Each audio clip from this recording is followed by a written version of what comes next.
আজি বাথৌ পূজা মাঘ মাহৰ দ্বিতীয়টো মঙলবাৰে ভূমিপুত্ৰ বড়ো জনগোষ্ঠীৰ পবিত্ৰ উৎসৱ অনুষ্ঠিত। বাথৌ মহাসভাৰ গোগামুখ আঞ্চলিক সমিতিৰ উদ্যোগত ধৰ্মপুৰ শ্ৰীজুখণ্ডৰ অন্তৰ্গত ১ নং কদমগুৰি বাথৌ মন্দিৰত ১০ সংখ্যক বাথৌ পূজা আৰু বাথৌ মহাসভা অনুষ্ঠিত কৰা হয়। আজি উক্তখনত পুৱা পতাকা উত্তোলন কৰাৰ পিছতে পৰম্পৰা মাংগলিক পূজা অৰ্চনা কৰা হয়। ইয়াৰ পিছতে মহাসভা অনুষ্ঠিত কৰে। মঙলবাৰে দিনৰ ২ বজাত সভাত আগন্তুক দিনত ভূমিপুত্ৰ বড়ো জনগোষ্ঠীৰ পবিত্ৰ উৎসৱ বাথৌ পূজাক আগুৱাই নিয়াৰ ক্ষেত্ৰত আলোচনা কৰা হয়।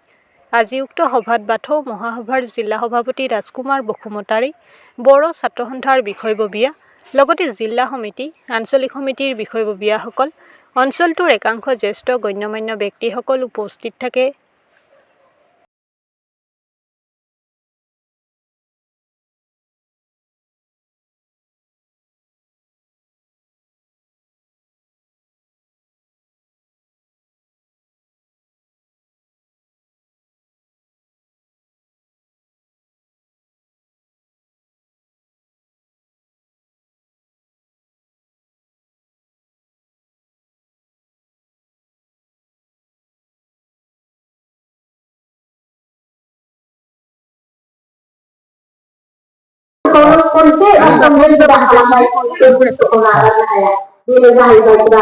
বহুত ভাল হৈছে।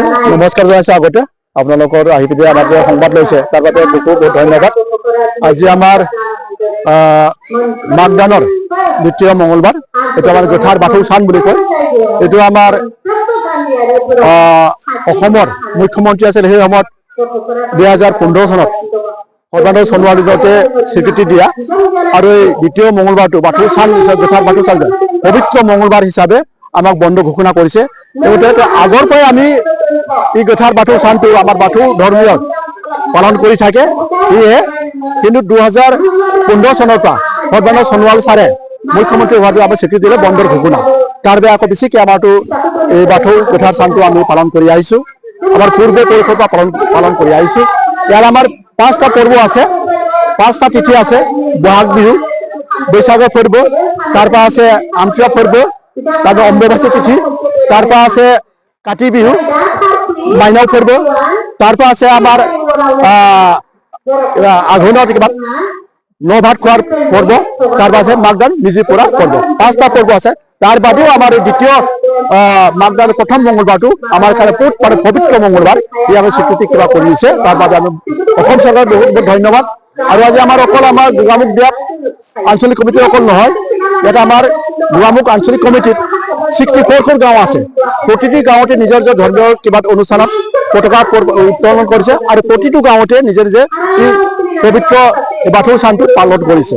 তাৰ ভিতৰত আমি প্ৰতিটো গাঁৱৰ পৰা ৫জনকৈ আমাৰ প্ৰতিনিধি আমাৰ মাতিছোঁ। তাৰ প্ৰায় 64খন গাঁৱৰ প্ৰতিনিধি ইয়াত আহিছে। ৪জন, ৫জনকৈ ক'ৰবাত বেছি আহিছে। ই আমাৰ সুখী হৈছোঁ। তাৰে প্ৰতি আমাৰ ইয়াত গৈছে বিভিন্ন জনগোষ্ঠী, আমাৰ জাতীয় সংগঠনৰ এপছুৰ সভাপতি সম্পাদক আছে, বড়ো সাহিত্য সভাৰ সভাপতি সম্পাদক আছে, আৰু আমাৰ কালচাৰৰ সভাপতি সম্পাদক আছে, আৰু IDDP বৰ্ডৰ চেয়াৰমেন ভাইচ চেয়াৰমেন আছে। তাৰপৰা আমাৰ জিলা পৰিষদ, ধেমাজি জিলা পৰিষদ ভাইচ প্ৰেচিডেণ্ট খেমালি দেউৰী বাইদেউ ইয়াত আহি আছে। আমি নিমন্ত্ৰণ কৰোঁ।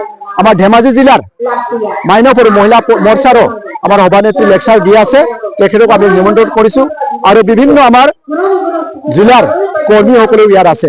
আমি বহুতো সুখী হৈছোঁ আপোনালোকে যে আহিছে। আশা কৰিছোঁ আমাৰ ইয়াত আমি পবিত্ৰ যিটো অনুষ্ঠান যেনেকৈ ভাল হৈছে, কিন্তু আমাৰ প্ৰতিটো গাঁৱত বা সমাজখন পবিত্ৰ কিবা হ'ব, শান্তিৰ পৰিৱেশ আমি বজাই ৰাখিব পাৰিম।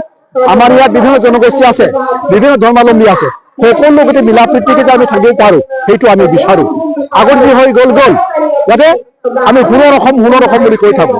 যাতে আমি বিভিন্ন জনগোষ্ঠী ধৰ্মাৱলম্বী যদি উন্নত নহ'লে কেনেকৈ সোণৰ অসম হ'ব, সেই আশাৰে আমি তাৰ বিভিন্ন জনগোষ্ঠী ধৰ্মাধৰ্মীৰ লগত বিভিন্ন জনগোষ্ঠীৰ লগত আমি একত্ৰিত হৈ যাতে আমি বড়ো ধৰ্মৰ বাথৌ ধৰ্মটো আগুৱাই নিব পাৰোঁ সেই পদক্ষেপ লৈ আছোঁ। বিভিন্ন আমাৰ যুৱক আছে, মহিলা মৰ্চা আছে, চবে আহিছে। তাৰপৰা আশা কৰিছোঁ আপুনি আহি পিছে আপুনি এইটো সংবাদটো দিছে। মই আশা কৰিছোঁ আমাৰ এই অসমত অকল নহয়, আমাৰ বিদেশতো নেপালত আছে, দিল্লীত আছে, ত্ৰিপুৰাত আছে, বিভিন্ন কিবা দেশতো আমাৰ এই আজিৰ পৰ্বটো পালন কৰিছে। ইয়াকে বহুত বহুত ধন্যবাদ। আশা কৰিছোঁ আমি আমাৰ অঞ্চলৰ শান্তি পৰিৱেশটো ধেমাজি জিলাৰ শান্তি পৰিৱেশ অন্য যিয়ে হৈ নাথাকক আমি ধেমাজি জিলা যাতে নিজৰ মাজত ভালকে কিবা নহয় ধৰ্মীয় কিবা যদি হিংসা হিংসি নহয় আমাৰ এইটো বিচাৰো তাৰমানে আমাৰ বাথৌ মাজত এইটো বিচাৰো বিভিন্ন ধৰ্মৰ আমি সকলোকে এক হৈ আমি অসমখন বা আমাৰ জিলাখন ভাল পথলৈ আগুৱাই নিব পাৰোঁ তাৰ বাবে মই আমাৰ বৰাই বাথৌ আফা বংগ স্বেচ্ছাসেৱী দললৈ মই নমস্কাৰ জনাইছোঁ।